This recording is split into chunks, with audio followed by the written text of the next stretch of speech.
You were named after who, if I may ask? You know, I'm not quite sure who decided to call me Michael. Maybe it came from Mihai, maybe not, I don't know. I see, I see. But they thought, my mother told me that many years later, they thought that call me Ferdinand, or that would sound a bit queer, didn't fit in with the rest of the family, I don't know, something of that kind. I remember you mentioned once that you were at a special school, that your father had organized a school that had students from all over the country. I don't remember the date exactly, it must have been 1930, late 31, or 32 maybe. That is when he made this special school. I must say, for that part of it, I was really very grateful for him, because the idea of it was to have a number of young boys to join me. We started with about 12, each one from a different social class, let's say. We had some that were industrialist sons, right down to simple peasants. One of them was the son of a train mechanic. So that gave me a good feeling of what these different parts of the country, each one from a different part of the country. I see. So it gave me quite a good understanding of the way these young boys felt and the way they thought. We were exactly the same, no privilege whatsoever between us. Even if I happened to be, I'd say, different than them, but that didn't come into it at all. We were all on the same level. As far as the teachers were and the way each one of us behaved with each other, it was all the same thing. I went out there in about 1926 or thereabouts, when I was 5 or 6 years old, and he was the same age. And I think the idea was that I would be a sort of companion for him. We went to Mihai. In those days, it was just the one villa on the shore. And the whole of the beach there was empty. There was nobody there. We had ponies, and he rode up and down it. And we went up to Sinaia. I remember going up there in the mountains, and then a short time in Bucharest itself. I wanted to ask you your mother's qualities, and we'll talk about those. But what would you say on your father's side were his strengths and weaknesses and his particular qualities as well?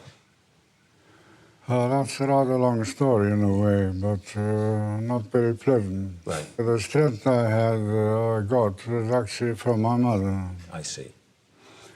Because, you know, at that age, between 6 and 10 years old, you don't know every little thing that's going on in the background. Right. But you have a sort of, how shall I put it, like an animal instinct, if you can call it that.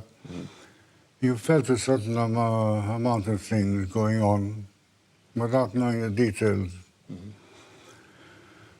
So when all this upset and trouble started with my father and my mother, and then he finally came back, I didn't even know him. Right. In 1930. I knew of him, but I didn't know him. Right, I see. So it was a shock, mostly, not so much for having someone I don't know that's supposed to be my father, but I could see that my mother was extremely unhappy. What's been the happiest moment of your life? Well, I think I could say is when my mother came back, after my father left. For that thing, I was really very grateful to Antonescu, because he fixed that immediately. In fact, your father left Romania in September 1940. Did you ever see him again? No. After then? And he went all over the world, didn't he? He was in Mexico and... No, he started in Spain, then he went through Portugal, then Mexico, Brazil. He tried to get to the United States, but they wouldn't let him in. Then he went back to Portugal. I see. Did he keep in touch during this time, or not really? With me, he tried desperately to get me to go and see him. And that was rather an unpleasant thing because you get to a point when you have to tell him what's what. You know? The relationship with Antonescu is a bit of a journey, obviously, between the time in 1940 when I suppose you started to interact with him, although it was quite limited from what you're describing. He kept running the government and kept you somewhat isolated. It reminds me almost a little bit about what you were saying about your father. No, he's a very funny character he was, because he was a good officer. But he was, how shall I say, he was very jealous of everything around him. He had to be the first one. That's why he called himself the word the conductor in Romanian, which means the leader, like a Führer, you know, that sort of thing. So he was very cool with us, you know, and this is being a little bit going to psychology in a way, because he intensely disliked my father for certain reasons which were perhaps justified. But then, in his mentality was, as the French say, I think, as father, so is the son, you know. So he could not put himself in the mind that I was perhaps different. So he wanted to treat me as if I was going on the same line as my father, and God knows what I was supposed to be doing, you see. That's why the relationships with him and me were not at all very friendly. Did you keep in touch with the British royal family at the time when Romania... No, that was impossible. Not after end of 1940, 41, it was not possible anymore. So the royal families of Europe at that point, because of political They were reasons... completely separated. completely separated. And even there were no informal contacts like that. I see. Did you feel, in a way, betrayed? Because I hear you're saying that you risked your life on August 23rd. You took a huge gamble. But when you step back and think that you risked your life to ally yourself to an ally whom, in fact, had already sold the country down the river, what do you say to that? All through this period from 44 to 47, we were extremely unhappy. I don't say you could be hurt, but we were very unhappy and very disappointed, because we were really hoping, sincerely hoping, that the United States and Great Britain would do something to try and stop the Russians from doing what they did. And American and British missions that I had contact with here, they were to a certain degree also in despair, because they saw exactly what is happening. He was let down, and I think he was quite right to believe that, but I think he was also look at the other side and realize there is a limit to what, in negotiating with Stalin, what you could get away with. Even though the Allies were winning the war, they couldn't very well tell Stalin, you're not going to have Romania if he wanted it. Because were we going to go to war again over Romania? I mean, it's not really practical. I mean, nobody would have stood for it. So I think Romania was very unlucky in the sense that it happened to be a bargaining counter at that time. You were invited to a very significant wedding in the fall of 47. Yes, I got an official invitation from King George through the British mission to come to the wedding of Queen Elizabeth. So you went to the wedding in November of 1947, and there was at least one good event at this time in your life, I suspect. You met your wife-to-be, no? And well, I already had met her a few days before in the Claridges we were staying, where we met was my mother, her mother, and Queen Frederica, and some others. So when I came from town, fun enough, I was in uniform with my future brother-in-law. I came into the sitting room, they were all there, she was there also. I didn't know that. I had no idea. I didn't even know who she was. So that's how I met her the first time. At Claridge's? Yes. And after that, we went around London. We get to see movies and saw different things in museums that I hadn't seen since before the war. And then we were going together. I went together with her. And from one thing to the other, we got to like each other a bit. So when we went to this party at the Luxembourg house, I think in a sense I sort of half proposed to her there. And she said no. She got a fright of me. But anyhow, she accepted afterwards when we went back through Switzerland to come with me. I suppose I should ask you, many people thought you left with... Well, I think that some of them still think now that we're millionaires. Right. You know? Because that is the propaganda that these people put through, that we left with tons and tons of wagons full of gold, full of God knows what, and all our riches and all that stuff, you see. And that's taken with some people. That's even today. And now, much less, I think they really do realize that this is all a pack of lies, and it's not so. But in the meantime, so you come up against these things once in a while. Is there something about yesteryear that is missing from today? Is there something about those days that you missed? Yes, of course, it's very, very different, all this. But even that period during the war, we felt so safe in our own country. We had the people behind us. Wherever we went, we were at home, you know. Whereas after all these 50 years now that we've had the communists around here, mentalities have changed. Some people remember, others are trying to learn. They're still very warm, the people here, that's quite true. But no, they become a little bit fatalistic, so to speak. That's how things are now. What can we do about it? You know, these Soviet mentality that's been put in these people's minds, they've taken a lot of initiative out of them. And you see that in everyday life, even in the villages. Nobody can repair something, or a little bridge and cross a ditch. And I asked one mayor, why can't you fix that thing? He said, but we don't have the money. I said, it doesn't cost any money to take a brick and put it in its hole. No. They have to wait for orders. And that is what they've been doing all through this time, especially with Ceausescu. They had to be told what to do in the 30s. I don't say things are perfect. Nothing is ever perfect. But at least the people looked to be happy. They were fairly rich. I mean, the peasants I'm talking about, they didn't know what the bank meant or anything. They put all their money under the pillows. But they had it there. Right. Now they don't. So you think back at all these things and see what the system has left ruined. Do you think Gorbachev was a significant force and factor ushering in the end of communism?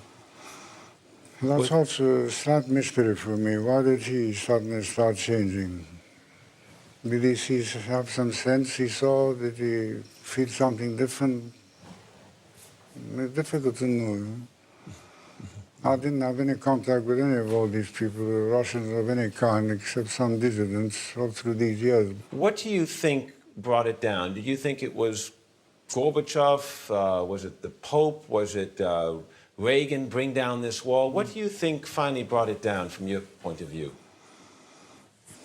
It was very, very sad in a way. I don't understand quite why, but all these horrible people that were running the country at that time, with Ceausescu being the top of it, was it a simply political situation? What was one trying to do? I cannot quite make up. The great majority of all the different nations outside in the West, I don't think they quite realized what was going on. I'm quite convinced, absolutely, that all the special secret services, whatever you call them, they knew perfectly well what was happening. But when I kept talking to people, you just felt as if it's like water on a duck's back, you know, it doesn't even go in. And they say it can't be so bad, it's not this, you're exaggerating, I don't know what, you know. And finally, when Ceausescu started throwing down the churches and ruining all the towns and all that, that's when suddenly somebody started to say, well, maybe there is something there, you know. But all those years before, when I was trying to explain in interviews or otherwise in private, very, very little went through. On the contrary, they were trying to tell me, some of them, that I should keep quiet, nobody should know what I'm doing, forget it. Well, that hurts, you know.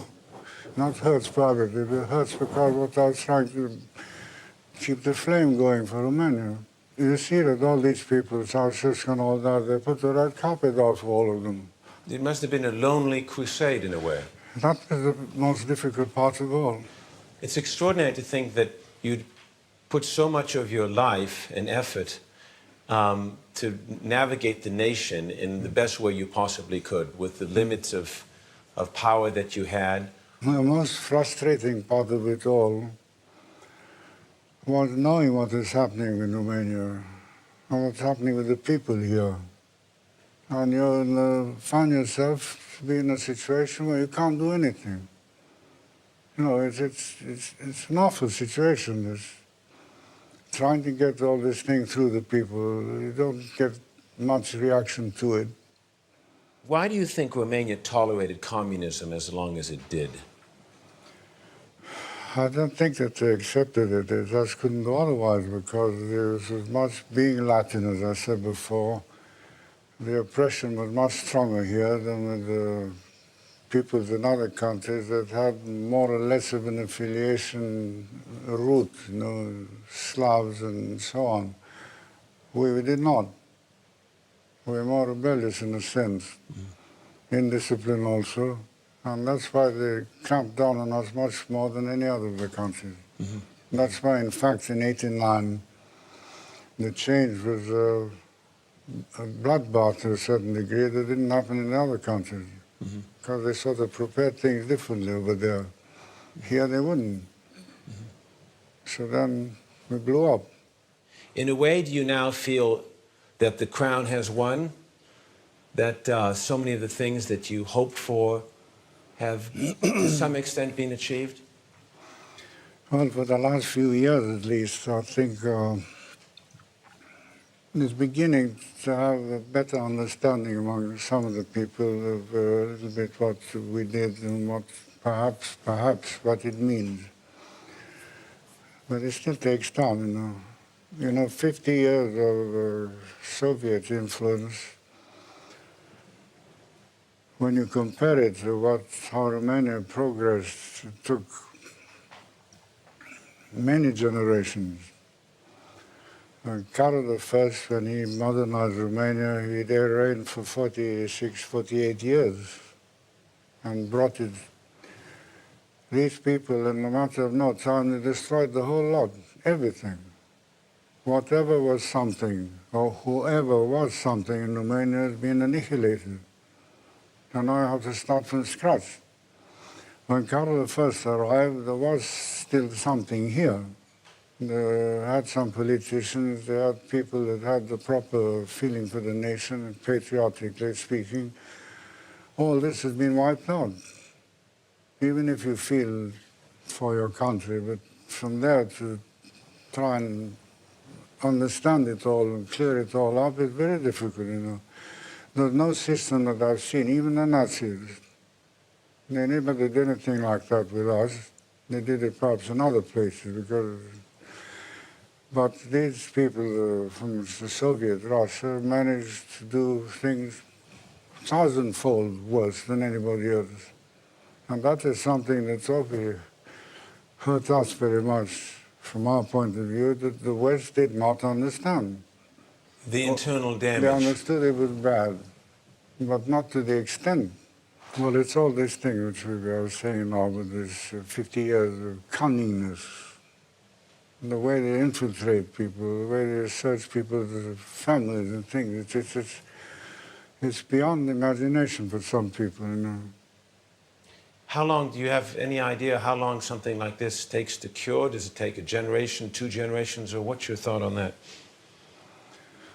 Well, I think it all depends very much of the people that follow all this. You can't do this and just clap your hands and press a button and finish. You know, this is something, another thing that I've seen people don't understand in the West, because we always talk about democracy. Democracy up and down all over the place. That is what we want to get to. The United States, let's say, it's, compared to others, it's a young nation. They've managed to build their democracy as years went by from the very beginning, after the Civil War and everything. Europe didn't have exactly democracy before, but anyhow, it existed more than in our parts, with all the barbarian invasions and all that we had. And then this is the worst one. You can't expect here or anywhere else of a country that's been in this situation to suddenly say, well, no, we've got democracy. It doesn't exist. You said in the 2003 address to the Romanian people, you said the biggest enemy of Romania remains our internal divisions. What did you mean by that? Dissensions, because people don't seem to, after all this period we've had, they don't seem to get together and think together. That is where I wouldn't say perhaps the word of danger, but it's a difficulty we have, because in olden times when all the education was different, people stuck together much more. Now this system has spoiled their characters to a certain degree. They sort of overlook a whole lot of things that were never accepted ever before. So that is why dissensions, lack of perhaps discipline, and lack of solidarity of many people makes things very difficult for the way to run things. In that sense, I mean. What are things, as you draw from your own life experience, that you think? Well, as far as I've noticed in this world today, and that's not specific one place or another, is that there's too much politics. Too much of this is done for a party or for several parties, the whole it up and so on. And I think they've lacked a bit to think of the ordinary man. The lower class, look, it's not a nice word, it's the lower class, but I mean the ordinary man, less educated than some of the others, which are living in very difficult conditions, and here too. Now, with all this politics going on, who's going to win what and so on, they seem to neglect a bit of all this. Instead of trying to, that's also the old Soviet system, they're trying to level out society, but they do it the wrong way around. They level from the top back down, instead of trying to bring up the others. I also think there's something else there. There's the faith that we used to have before. And our belief in God and so on is gone very low, very low. Quite frankly, I must say I was shocked when I saw that in the United States and some other places they're trying to get the prayers out of school. Although it says in God we trust, and then you see other things saying we must keep that aside, we can't put it because it's anti-constitutional and so on, all the rest. I remember in my school when we were doing that, every single morning we started with saying the prayer Our Father. No matter, and we had, of course, the majority were Orthodox, simple people, some were higher up. We had a Saxon who was Lutheran. We had a Hungarian which was Calvinist, and one, I think, other was a Catholic. Well, that didn't come into it. The Lord's Prayer is the Lord's Prayer for everybody. So we don't distinguish between this thing. So if I feel if people will have a little more depth in their belief in Christianity, maybe things would be a bit different.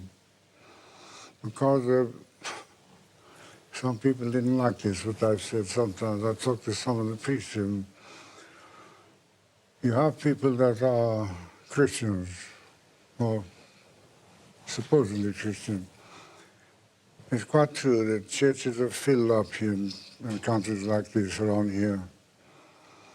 But they go to church, they listen to the service and so on, and then they come out and do the same thing as before. At the difficult moments in your life, did you pray to God in particular?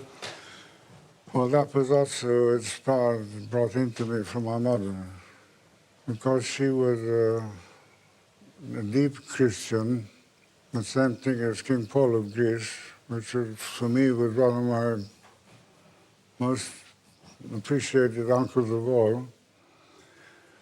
He was not, how shall I say, a church goer just to go to church, to show himself around. He was deeply Christian in his heart and his soul. My mother, the same thing, and that is what was put into me.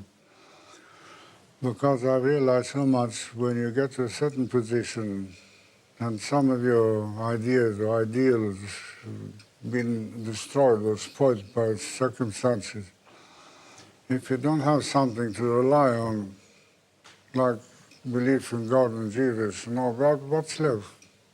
Nothing left. You go to pieces with it. What do you think is the best advice you've passed along to your daughter? Well, the thing that kept me going, besides my mother, was this belief in Christianity and God and the prayers. Because that is something I think should be vital in anybody's life. And unfortunately, you see it rather slipping too much. You mentioned about how politicians, there's too much politics in the world today. What do you think kings have that presidents don't, or prime ministers don't? I think one fairly simple thing is that, let me put it like that, if God has put us in a certain position to be born in a certain way, in a certain place, it's for life. Whereas the president, no matter how good and how exceptional he is, he's a party man. And it's every so many years he gets changed or elected or so on. We don't have these problems. We're there for life. And at least what we should do is to keep a continuity, no matter who comes in the government or the rest. But it's not exactly like a referee, but to a certain degree, you see. When a referee sees that something doesn't go well, he takes a whistle and blows it. He doesn't let it just go to pieces. No, that's what you're there for. And the notion of a constitutional monarchy, or a monarch playing a role like in Spain or England or elsewhere, is that such a bad idea for Romania? Well, we had it and it worked. There I might add one thing, that our constitution that was proclaimed by my grandfather in 1923 was taken as a model from Belgium. Now, many of the things in the Belgium one and ours are the same, except for a few specifics. And there's one specification in ours, like in Belgium, it says that the king names and revokes his ministers. Whereas in other places, what they think democratic is that the parliament or somebody else should elect these people, no matter who they are, what the quality is. They just have to be. Whereas we could select. You can't just take anybody off the street and put him in no, there's a certain selection to have a minimum of guarantees that your government is going to work properly. But that doesn't mean that you can interfere in everyday life, no. That's not our job. But our job is, in a way, to keep things going properly. Do you regret when you... to look after the smaller people also.